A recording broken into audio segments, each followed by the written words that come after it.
Hey, well, this is Zaccheus with another live word of the day. Thank you for tuning in. Thank you for tuning in. And on today's episode, man, it's all over social media, all over the news, all over the news. TMZ, Channel 7 News, all everywhere. The sad news of Malcolm-Jamal Warner's TV star, sitcom legend, Malcolm-Jamal Warner, passed away. And I just want to come here and just pay my respects because I feel that I used to watch the Cosby Show and I watched Malcolm and Eddie and I watched those shows growing up. You just imagine and you just think about the impact of Warner's journey, what he had on black culture, and how he was also his character portrayed. He's a young, typical black young man growing up in a household. But what I liked about what I liked about the Cosby Show that when I was growing up, it just portrayed the positivity of a black family. They were not financially struggling. Um, Bill Cosby played a doctor, um, Dr. Huxtable, and his wife, um, Claire Huxtable, played a lawyer. She played a lawyer, Felicia Rashad, and they were husband and wife. And I love the way how they portrayed the black family in a positive light. They just showed that they're Brooklyn, growing up in Brooklyn. That's what it and it. But in the early mid '80s, 1980s, because the sitcom lasted from 1984 to 1992. And what I loved about it is just the solid foundation that the family had. Mother and father, boys. Some black folks didn't grow up with a mother and father, and some black folks, if they think sometimes they stay together, but they're financially struggling.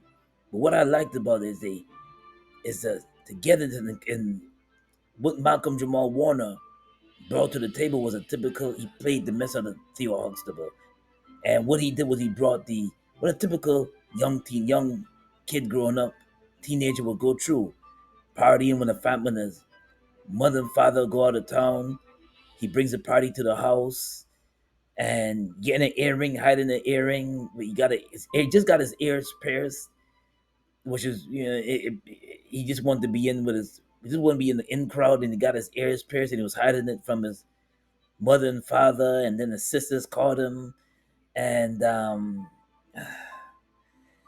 yeah, and what I just enjoyed the sitcom growing up, just watching it and just admiring the togetherness of the family, and it just felt like they were part of your family.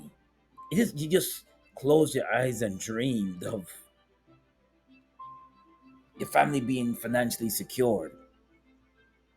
And some of us grew up that way. Some of us grew up with a financial struggle. But what they portrayed on TV was the positivity of a black family that it just left an impact in your living room. Impact. And that's what Bill Cosby brought. And I applaud Bill Cosby for bringing Malcolm Jamal Warner on that sitcom and all the rest of the actors and actresses that's on the set of the Cosby Show, and it just made you feel comfortable. It just made you feel that knowing that we can make it as Black people. We don't have to be financially strapped, financially struggling. We can be. We don't have to have a like a one parent household. You can have a mother and a father that's successful. And back then in the 1980s, back then It was a very you made it to the mountaintop once you became a doctor or you became an attorney. It was very prestigious to have to hold those to have that kind of career. Still is, but back then it was a big deal. You see, college was a big deal back then, a huge deal. Now, yeah, now they have more options more than ever before, but back then it was prestigious. How does it feel, this sudden stardom? It's great. I mean, it was nothing I was expecting. Um you think for a long time about how you want a series, and you never really expect it to be a big success, but no one knew it would be this big. What do you like best about doing the Cosby Show? Probably the people that I work with. Even though you go to school, you have to see these people every day. You're tired of seeing these people's faces. But going to the studio, it's not like that because since working is fun to me, it's I don't consider it a job, but still my hobby. So I mean, getting paid to do something that's fun, and then going to work and you have these nice people here. I like it a lot. And then in 1996 to 2000, he acted in Malcolm and Eddie. I used to watch that show too.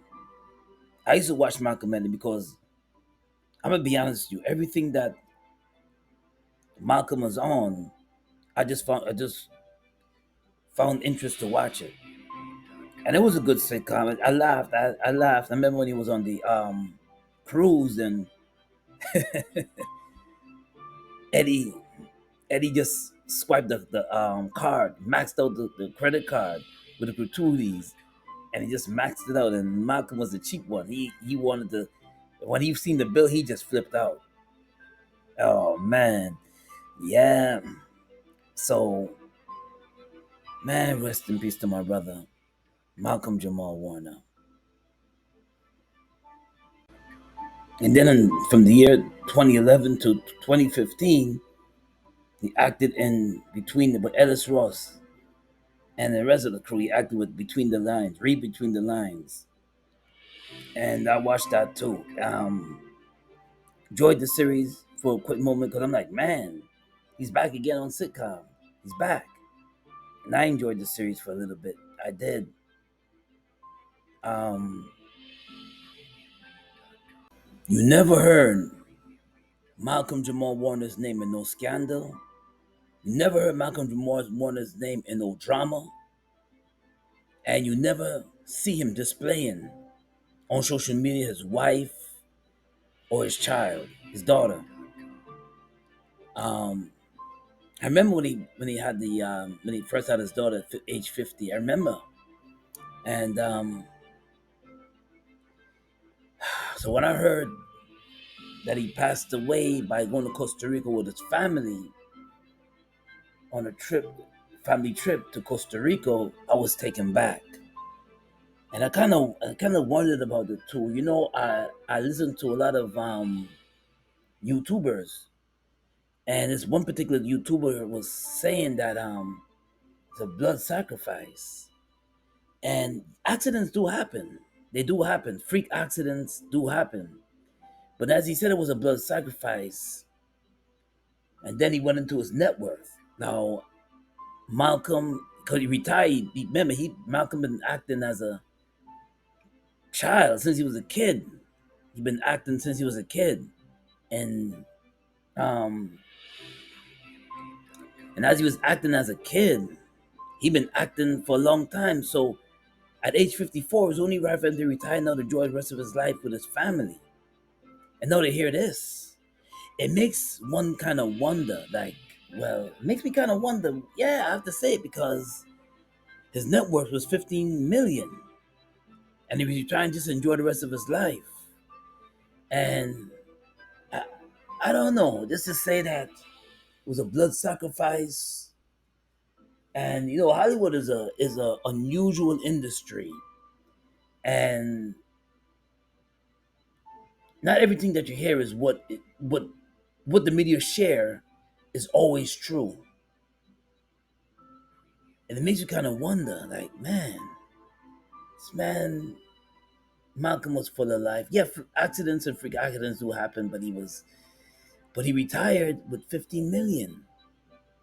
It wasn't no scandal, didn't owe nobody back taxes, nothing like that. Kept his name clean. I admired him for that. Hmm.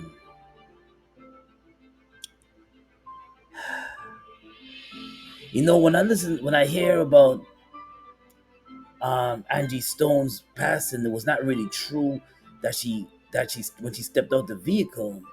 When there was it was true when she stepped out the vehicle, but nine people in the vehicle and then she's the one that died. But that's besides the point. It makes you wonder, like, man, what industry anyway? If you're considering getting into the industry, don't do it. Don't do it. Don't do it. But Malcolm Jamal Warner kept his name. He was a very clean cut. His character spoke for himself. His character.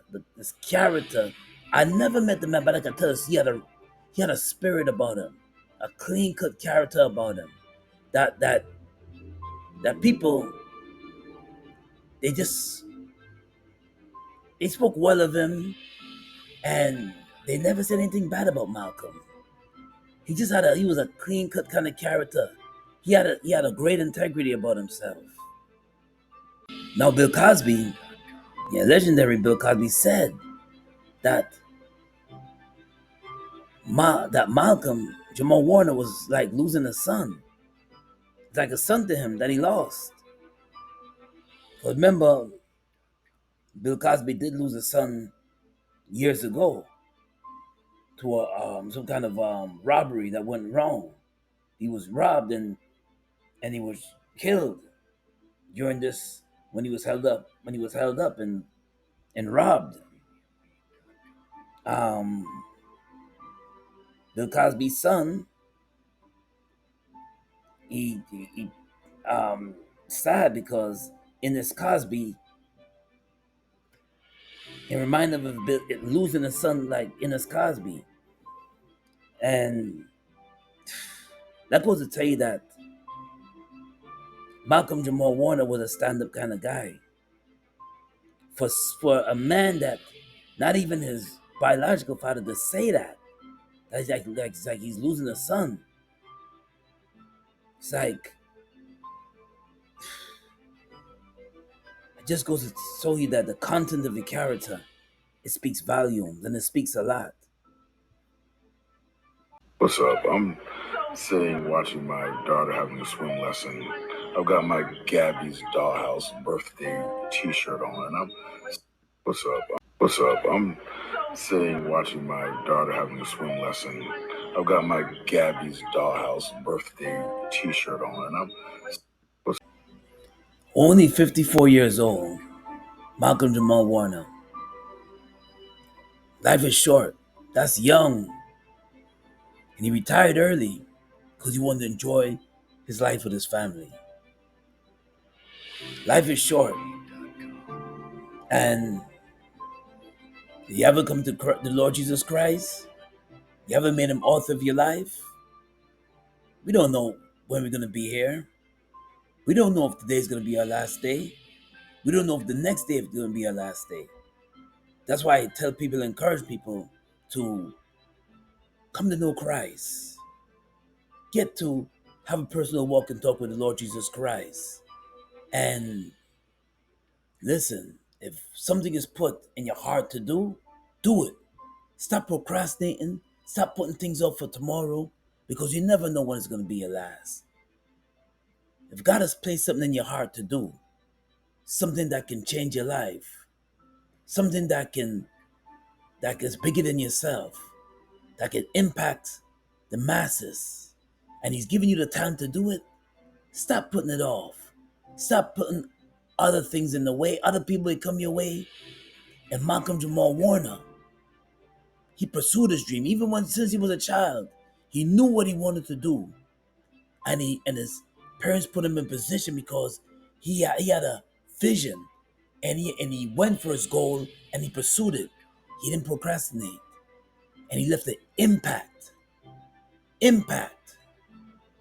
that till this day that we can still watch the Cosby Show and laugh and enjoy.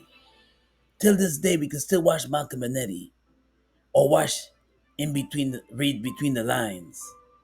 So if if God's placed something in your heart to do, don't hesitate. Work little by little to achieve that goal. What's good? Yes, I got the flower in my hair. Today's my daughter's birthday. She put the flower there, so I'm rocking it. What? What's good? Yes, I got the flower in my hair. Today's my daughter's birthday. She put the flower there, so I'm rocking it. What? What's good? Yes, I got the flower in my hair. Today's my daughter's birthday. She put the flower there, so I'm rocking it. What? What's good? Yes, I got the flower in my hair. Today's my daughter's birthday. She put the flower there, so I'm rocking it. What? So only 54 years old, excuse me, 54 years old. Malcolm-Jamal Warner, born in August the 18th. He had a birthday coming in August 18, 1970. He'd have been 55. And didn't know that he was named after Malcolm X. Didn't know that. His mother named him after Malcolm X. And he'd been enrolled in New York City schools since he was a kid. Enrolled in New York City school as a child and had an interest in the arts ever since. And in 2015, Warner received a Grammy Award for Best Traditional R&B Performance for song Jesus Children, alongside Robert Gospel Experiment and Layla Hathaway. So he's put in the work. But you know what speaks loud? His character. The content of his character speaks loud. What kind of character? What are people gonna say?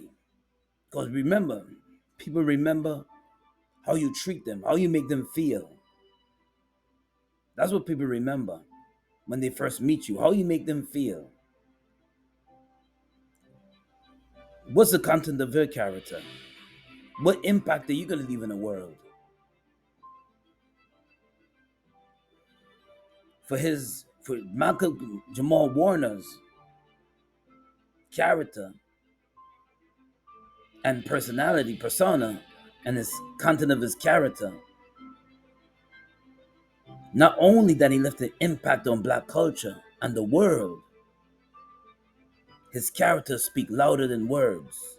The content of his character, how you treat people, when people when people meet you, what they say about you. Some people, some people not gonna like you. They're gonna talk bad about you, whether you do good or bad anyway.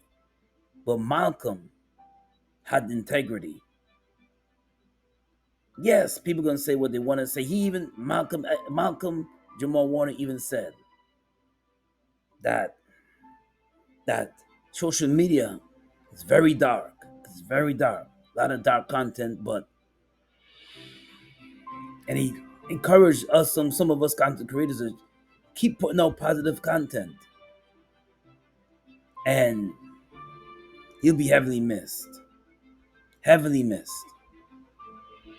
I'll always remember Malcolm-Jamal Warner. Well, the live word today is coming out of Proverbs 10, verses 9. Whoever walks with integrity walks securely, but he who makes his way crooked will be found out. Will be found out.